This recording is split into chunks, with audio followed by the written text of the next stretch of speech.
ओम शांति 24/2/2024 प्रातःमुरली ओम शांति बापदादा मधुबन। बाबा बोलेছে মিঠে বাচ্চে তোমরা এখন হংস হওয়ার পুরুষার্থ করছো। তোমাদের এই লক্ষ্মী নারায়ণের মতো হংস অর্থাৎ সম্পূর্ণ নির্বিকারী হতে হবে। তো তোমরা এখন হংস হওয়ার পুরুষার্থ করছো, তাই এই লক্ষ্মী নারায়ণের মতো হংস অর্থাৎ সম্পূর্ণ নির্বিকারী হতে হবে। প্রশ্ন, এই জ্ঞান মার্গে তীব্র যাওয়ার সহজ বিধি কি? তো এই জ্ঞান মার্গে তীব্র যাওয়ার সহজ বিধি কি? উত্তর, এই জ্ঞান মার্গে তীব্র অর্থাৎ তীখা যদি যেতে চাও তাহলে আর সব বিচার ছেড়ে, যত বিচার মনের সেগুলো সব বিচার ছেড়ে বাবার ইয়াদে লেগে যাও, যার দ্বারা বিকর্ম বিনাশ হবে আর পুরা কচরা নিকল যায়, যত নোংরা আছে সব বেরিয়ে যায়। ইয়াদের যাত্রাই হলো উঁচু পদের আধার। তো উঁচু পদের আধার কি? ইয়াদের যাত্রা। এই ইয়াদের দ্বারাই তোমরা কড়ি থেকে হীরা হতে পারো। বাবার ডিউটি হলো তোমাদের কড়ি থেকে হীরা, পতিত থেকে পাবন বানানোর। इसके बिगर बाप भी रह नहीं सकते। तो আমাদের পাবন বানানো ছাড়া বাবাও থাকতে পারে না। ওম শান্তি। বাবা বসে বাচ্চাদের বোঝায় যে এই দুনিয়ায় কেউ হাঁস আবার কেউ বক। এই লক্ষ্মীনারায়ণ হলো হাঁস, তোমাদের এদের মতোই হতে হবে। তোমরা বলবে আমরা দৈবী সম্প্রদায় হচ্ছি, বাবা বলবে তোমরা দৈবী সম্প্রদায় হচ্ছ, আমি তোমাদের হংস বানাচ্ছি। এখন তোমরা পুরো হংস হওনি, হতে হবে। আমরা তো পুরো হাঁস হইনি না, আমরা কিছুটা বকও আছি। তো বাবা বলছে হাঁস তো মতি চুকতে হে, হাঁস কি করে? মতি গ্রহণ করে। আর বগুলা গন্ধ খাতে হে, বক নোংরা জিনিস খায়। তো এখন আমরা হংস হচ্ছি, তাই দেবতাদের ফুল বলা হয়, আর বকদের বা আসুরি মানুষদের কাটা বলা হয়। হংস থে, আমরাই হংস ছিলাম, তারপরে নিচে নামতে নামতে বগুলে বনে বক হয়ে গেছি। আধা কল্প হাঁস, আধা কল্প বগুলে বক। হংস হতে মায়ার বিঘ্নও অনেক পড়ে। তো এখন তো আমরা বক থেকে হাঁস হচ্ছি, কিন্তু এতে মায়ার বিঘ্নও অনেক পড়ে। কিছু না কিছু গিরাবাট আ জাতি হে, কিছু না কিছু এরকম গিরাবাট নিচে আমরা নামতেই থাকি। মুখ্য যে নিচে নামি সেটা হলো দেহ অভিমানের। এই সঙ্গমেই তোমাদের বাচ্চাদের চেঞ্জ হতে হবে। তো এখনই আমাদের দেহ অভিমান থেকে দেহী অভিমানী হতে হবে।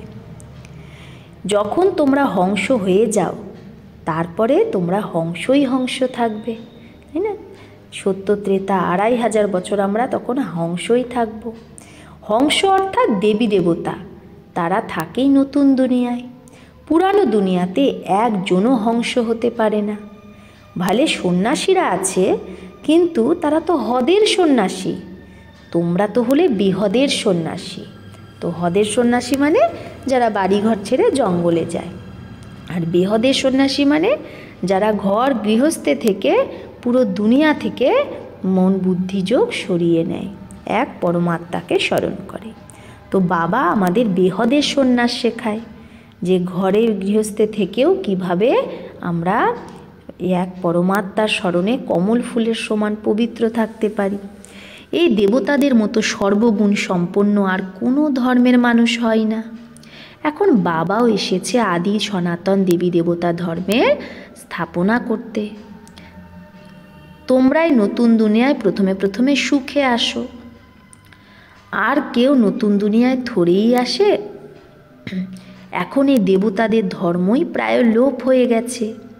এই কথাগুলোকে তোমরা এখনই শুনছো আর বুঝতে পারছো, আর কেউ এটা বুঝতে পারে না। দুনিয়ায় যত মত সেগুলো হলো মনুষ্য মত। বিকারের থেকেই তো সবাই জন্ম হয় না। সত্যযুগে বিকারের কোনো ব্যাপারই থাকে না। দেবতারা পবিত্র ছিল, সেখানে যোগ বলের দ্বারাই সব কিছু হতো। এখানে পতিত মানুষরা কি জানে যে সত্যযুগে কীভাবে সন্তান জন্ম হতো? সেই দুনিয়ার নামই হলো ভাইসলেস ওয়ার্ল্ড, মানে নির্বিকারী দুনিয়া। বিকারের কোনো ব্যাপারই নেই। বলবে তাহলে ওখানে পশু পাখি জন্তু এরা কি করে জন্ম হয়? তো তোমরা বলো ওখানে হলোই যোগ বল, বিকারের ব্যাপারই নেই। 100% ভাইসলেস, মানে 100% নির্বিকারী দুনিয়া। আমরা তো শুভ বলি, তোমরা অশুভ কেন বলো? এর নামই হলো বেশ্যালয়। এ কলিযুগের নাম বেশ্যালয়, আর সত্যযুগের নাম শিবালয়। সেই শিবালয়ের স্থাপনা শিব বাবা করছে। শিব বাবা উঁচু থেকে উঁচু টাওয়ার না, শিবালয়ও এরকম লম্বা বানায়। শিব বাবা তোমাদের সুখের টাওয়ার বানায়, সুখের টাওয়ারে নিয়ে যায়। তাই বাবা মে বহুত লাভ রহতা হে। তাই তো আমরা বাবাকে এত ভালোবাসি। ভক্তি মার্গেও শিব বাবার সাথে ভালোবাসা থাকে। শিব বাবার মন্দিরে খুব ভালোবেসে যায়, কিন্তু কিচ্ছু বোঝে না। এখন তোমরা বাচ্চারা সর্বগুণ সম্পন্ন হচ্ছ, এখন সম্পূর্ণ পুরো হওনি।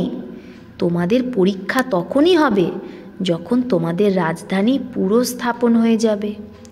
তারপরে সব কিছু খতম হয়ে যাবে, সব শেষ হয়ে যাবে, বিনাশ হয়ে যাবে। তারপরে নাম্বারবার অল্প অল্প পরমধাম থেকে আসতে থাকবে। তোমাদের তো প্রথমেই রাজত্ব শুরু হয়। অন্য ধর্মে প্রথমে রাজত্ব শুরু হয় না। তোমাদের তো হলো কিংডম। বাবা তো সত্যযুগী রাজধানী স্থাপন করছে। এই কথাগুলোকে তোমরা বাচ্চারাই জানো। বেনারসে বাচ্চারা সার্ভিসে গেছে, তো সেই বাচ্চাদের বোঝানোর নেশা আছে, কিন্তু তারা এত বুঝতে পারে না। গায়নও তো আছে কোটির মধ্যে কেউ, তো খুব কমজনই এই হাঁস হয়। তো যদি কেউ হাঁস না হয় তাহলে অনেক সাজা খায়। তো হাঁস হওয়া মানে কি, যে বাবার জ্ঞানে চলবে, বাবাকে ইয়াদ করে বিকর্ম বিনাশ করবে। আর যে হংস হবেই না সে তো অনেক সাজা খায়। কেউ তো 95% সাজা খায়, শুধু 5% চেঞ্জ হয়। হাইয়েস্ট আর লোয়েস্ট নাম্বার তো হয় না। এখন কেউ নিজেকে হংস বলতে পারবে না, পুরুষার্থ করছে। এখন জ্ঞান পুরো হয়ে গেলে লড়াইও লাগবে। জ্ঞান তো পুরো নিতে হবে না, সেই লড়াই ফাইনাল হবে যখন আমাদের কর্মাতীত অবস্থা হয়ে যাবে। সেই তখন যে লড়াই লাগবে সেটা ফাইনাল লড়াই। এখন তো কেউ 100% হয়নি। এখন তো ঘরে ঘরে পরিচয় দিতে হবে। বড় ভারী রিভলিউশন হয়ে যায়গা, অনেক বড় পরিবর্তন হবে। जिनों के बड़े बड़े अड्डे बने हुए हैं सब हिलने लगेंगे। যাদের বড় বড় পদ, পজিশন, সংস্থা, এগুলো সব হিলতে থাকবে। ভক্তির সিংহাসন হিলতে লাগবে। এখন ভক্তদেরই রাজ্য না, সে উস পর তুম বিজয় পাতে হো। তোমরা তো তাদের উপরেও বিজয় পাবে। এখন তো হলোই প্রজার ওপর প্রজার রাজ্য। তারপরে বদলি হবে, তখন হবে লক্ষ্মীনারায়ণের রাজ্য। তোমরা সাক্ষাৎকার করতে থাকবে। শুরুতে তোমরা অনেক সাক্ষাৎকার করেছিলে, বাবা করিয়েছিল সেই কীভাবে রাজধানী চলে। কিন্তু যারা সেই সময় সাক্ষাৎকার করেছিল আজ তারা কেউ নেই, মানে বাবার হাত ছেড়ে দিয়েছে। এটাও ড্রামায় যার যে পার্ট সেটাই চলতে থাকে। এতে আমরা কারো মহিমা থোড়েই করব। বাবাও বলে তোমরা কেন আমার মহিমা করো? আমার তো ডিউটি হলো পতিতকে পাবন বানানোর, টিচারের ডিউটি হলো পড়ানোর। নিজের ডিউটি যে বাজায় তার মহিমা তুমি কি করবে? বাবা বলে আমিও ড্রামার বশীভূত, তাহলে এতে আমার কি শক্তি? এটা তো আমার ডিউটি। কল্পে কল্পে সঙ্গমে এসে পতিত থেকে পাবন বানানোর রাস্তা বলি আমি পাবন হওয়া ছাড়া থাকতে পারি না, পাবন বানানো ছাড়া থাকতে পারি না। আমার পার্ট অ্যাকিউরেট, 1 সেকেন্ডও দেরিতে বা আগে আমি আসি না। একদম অ্যাকিউরেট টাইমে সার্ভিসের পার্ট বাজাই। সেকেন্ড বাই সেকেন্ড যেটা পাস হয় ড্রামা আমার দ্বারা করায়। তো বাবাও বলছে যে সেকেন্ড বাই সেকেন্ড যেটা হচ্ছে সেটা ড্রামা বাবার দ্বারা করায়। বাবা বলছে আমি পরবশ, মানে ড্রামার বশীভূত। ড্রামাতে যেরকম আছে সেরকমই বাবা করে, এতে বাবার মহিমার কোনো ব্যাপার নেই। বাবা বলে আমি কল্পে কল্পে আসি, আমাকে ডাকেই পতিত থেকে পাবন বানানোর জন্য। যে পতিত পাবন তুমি এসো। কত পতিত হয়ে গেছে মানুষ আত্মারা, এক এক অবগুণ ছাড়াতে কত মেহনত লাগে। অনেক সময় পবিত্র থেকেও যদি চলতে চলতে মায়ার থাপ্পড় লাগে তাহলে কালো মুখ করে নেয়। এটা হলোই তমপ্রধান দুনিয়া। মায়া শত্রু খুব সামনা করে। সন্ন্যাসীরাও জন্ম তো বিকারের দ্বারাই নেয়। কেউই তো জ্যোতির মধ্যে মিশে যায় না, ফেরত কেউ যেতে পারে না। আত্মা তো অবিনাশী আর তার পার্টও অবিনাশী, তাহলে জ্যোতির মধ্যে কি করে মিশে যাবে? যত ঢের মানুষ তত ঢের কথা। এগুলো সব মনুষ্য মত, ঈশ্বরীয় মত তো একটাই। দেবতার মত তো এখানে হতে পারে না, দেবতারা হয় সত্যযুগে। তো এটা বোঝার ব্যাপার। মানুষ তো কিচ্ছু জানে না, তবেই তো ঈশ্বরকে ডাকে কৃপা করো। বাবা বলে আমি তোমাকে এমন যোগ্য বানাবো যে তোমরা পূজনযোগ্য হয়ে যাও। এখন থোড়েই তোমরা পূজ্য হয়েছ, তোমরা পূজার যোগ্য হচ্ছ। তোমরা জানো আমরা এইটা হব দেবী দেবতা, তারপরে ভক্তিমার্গে আমাদেরই মহিমা হবে, আমাদেরই মন্দির তৈরি হবে। তোমরা জানো চণ্ডিকা দেবীরও মেলা লাগে। চণ্ডী সেই যে বাবার শ্রীমতে চলে না, তাও বিশ্বকে পবিত্র বানাতে কিছু না কিছু তো মদত করে। সে না সাজা আদি খেয়ে তাও বিশ্বের মালিক তো হয় না। এখানে কোনো ভিল যদি হয় সেও বলবে আমি ভারতের মালিক। আজকাল দেখো একদিকে গায় ভারত আমার সব থেকে উঁচু দেশ, আর একদিকে গায় ভারতের কি হালাত হয়ে গেছে। রক্ত খুনের নদী বইতে থাকে, এক রেকর্ডে মহিমা তো এক রেকর্ডে নিন্দা। কিচ্ছু বোঝে না। তোমাদের তো বাবা যথার্থ রীতি বোঝায়। মানুষ থোড়েই জানে যে এদের ভগবান পড়ায়। বলবে বাহ, এরা ভগবানকে টিচার রেখেছে, হ্যাঁ এরা ভগবানকে টিচার বানিয়েছে। আরে ভগবানও বাঁচ না কি আমি তোমাকে রাজারও রাজা বানাই। শুধু গীতাতে মানুষের নাম দিয়ে গীতাকেই খণ্ডন করে দিয়েছে। শ্রীকৃষ্ণ ভগবানুবাদ যদি হয় তাহলে এটা তো মানুষের মত হয়ে গেল। শ্রীকৃষ্ণ কিভাবে এখানে আসবে?